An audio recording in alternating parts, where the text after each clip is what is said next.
Alrighty. So I just got done with chapter 2, and I think I'm starting to get into the groove of it. Cause that one I don't have as many complaints about. Now, obviously, it was only 8 pages long compared to the 20 that the first one was. My first main complaint is with I'm gonna say the Jack Barlow thing, like painting him as just an impulsive murderer just because he just throws a guy off the cliff randomly. Like I think that there needed to be a little more setup to that, right? Because again, it just feels shoehorned or ham-fisted, right? And then him just deciding that, because to me, he said he was going to kill her or be after her, right? And then he stopped and killed some other random person first to just show just how insane he was. And it's like, I feel like it would have been better if they just made you question the whole time, like because they made him out to be essentially like an invulnerable tank, kind of like he just didn't give a fuck about the wetness or the precipice or the wind or the falling or anything. When if they would have just not made him kill that person first and just had him move just a little more quicker than her, and then had the question of whether or not he was actually going to stay true to his word, right? And also, I think that what they could have done is there's no real reason, if you ask me, for him to kill her other than her last name and that she's quote unquote weak and frail. Um, that she was sick or whatever whenever she was younger. Um, and that kind of bothers me. I feel like it would have been so much more they could have made it more complex and a little more interesting if her sister would have ceded during her conversation with her. Please don't this cat. Uh, during her conversation with her and her mother in the first chapter, if she would have brought up that hey, there was something like hey, there have been bets around the other riders of when you are going to die, right? And then she could have also been all like, so there's bets going on of when you're going to die, and there's money on the line, and some people don't even necessarily care about the money; they just care about winning.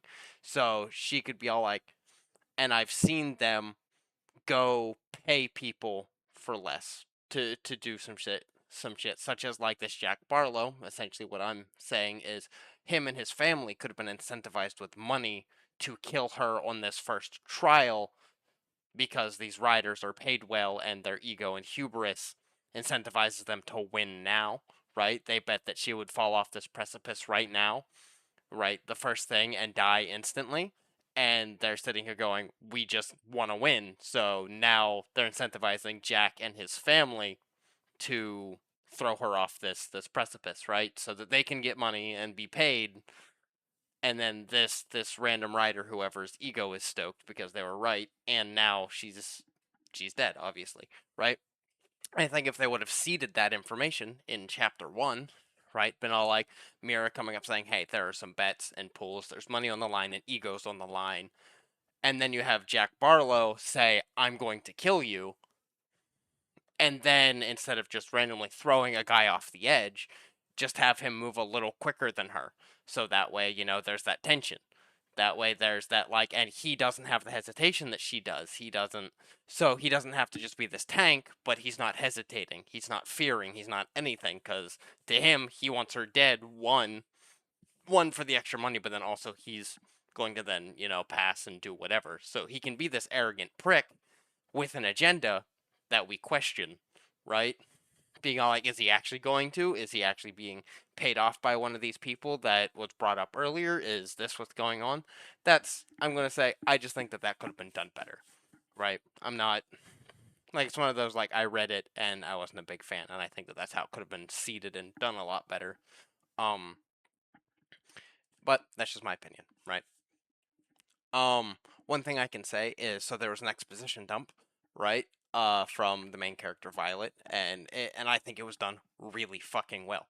I read that and I tapped on it and I went, this was great. This was an awesome expedition dump, and it's because instead of it just being a blank wall of text, her being a scribe actually mattered, right?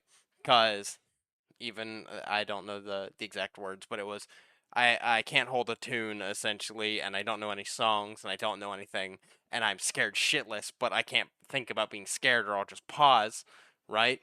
So instead, I'm going to go with what I know because she's a scribe. She starts talking about, you know, where she's from, the places around her, random tidbits, very quote unquote easy knowledge, as she pretty much put it, stuff that everyone should know because that's where her mind's going to keep her mind off of her fear. And I read that and I went, that was awesome. Like, that was so well done. I need to remember that. Like, not necessarily that I'm going to use it, but to use a similar method because that was just done really fucking well. Um, I don't know if anyone else even noticed or would notice, but I read that and I went, "Holy shit, that's genius!" Right? Um, and then I feel like in this book, at least so far in these first two chapters, I feel like she's not going to do combat very well. Like, I feel like, cause like whenever she brought out the knife to defend herself and stuff like that, it's just like it seems too, I want to say, like, quick, like too snappy. Like, she's had 6 months of training, sure, but she's got daggers, and like I feel like even like especially whenever you're exhausted and you're tired, some big burly guy's threatening to kill you like that. Like, yes, there's the adrenaline. So like maybe doing something like this just really wouldn't be as difficult as I'm thinking, especially like standing your ground against someone who's so much bigger than you, like and then also reciting random lines of like laws that like I don't know. To me, it just didn't fit to me. It seemed unfeasible, not necessarily unreasonable, but unfeasible. I read it and I'm like, that's so. Ugh. And then like the conversation is just super like cliche, and it's like, no, because like again, like, and I think it's just like she sets up the characters to be one thing, and then they act a different way for plot convenience, and that's just what I'm seeing. Is like, because to me, fucking Jack Barlow, like, yes, he's a rampaging maniac, but to me, his ego would not let him sit still while that fucking dagger's in his chest, right? There wouldn't be a conversation there. It's either he's going to kill her, or the information gets conveyed and he doesn't kill her, right? But he is not going to stand there and let her dominate him, essentially. That is not that character. That character does not stand still there, right?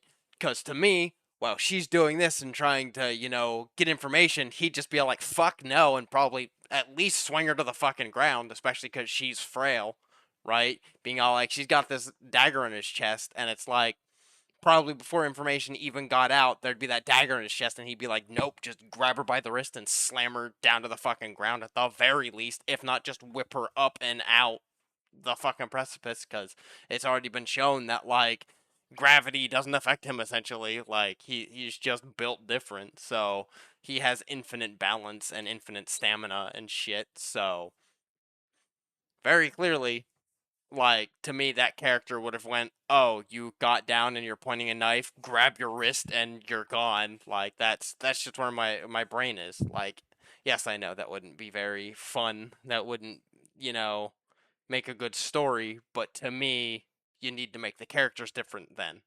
Like, change the character.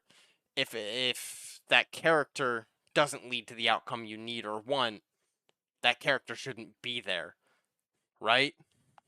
That maybe that's just me. Maybe that's just how I'm thinking about writing is, but to me it's like everything should be character driven, right? Not plot driven, like how do I say it? It's just that. Like, I don't want characters changing for plot convenience. I want characters to be the characters the whole way through. To me, characters should be driving the story. The story shouldn't be driving the characters. And right now, the story is very much driving the characters, and that's what's getting me, right? Um, but yeah, I'm gonna say that's, I think, so. There's that, and then it is just kind of more of like an exposition dump there at the end, just describing the laws, being like, yeah, and then Violet shows that she's not going to like fucking murder people just to murder them, showing that she's a good person or a better person than Jack. But then Jack does, the angsty teen thing of, I'm gonna get you, I'm gonna kill you, and then there's the Zayden name drop again that, oh no, Zayden's probably gonna kill her first, and it's like, it's just ham fisted after ham fisted after ham fisted, man. I don't know. But yeah, I guess that's chapter 2 done. Um, I think I'm gonna try to do one chapter a day. I don't know if I'm gonna succeed, but we'll see. And if they're this short, I don't know if I'm gonna be able to do like one chapter a video. But I don't know. I got 10 minutes for fucking 8 pages, I guess. And whoops, I didn't mean for that. But anyway, deuces.